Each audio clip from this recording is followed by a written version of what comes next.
Justin, alam mo ba kung gaano kita kagusto? Bulong ni Carol. Ang kanyang mga labi ay halos tumikit na sa tenga ni Justin. Gusto kitang makasama, magpakailanman.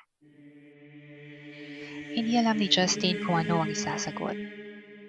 Ang kanyang puso ay tumitibok ng ubot ng bilis. At ang kanyang isip ay naguguluhan.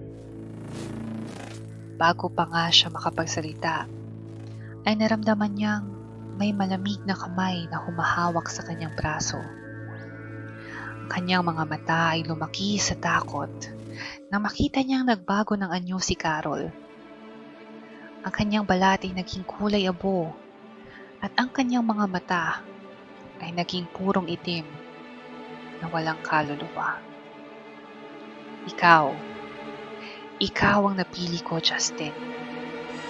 Sabi ng halimaw na ngayon ay nasa anyo ni Carol. Ang iyong kaluluwa ay magiging akin na. Bago pa makatakbo si Justin, ay naramdaman niyang dahan-dahang nawawala ang kanyang lakas.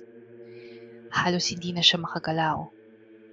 Kanyang katawan ay tila ba hinihigop ng isang malakas na puwersa.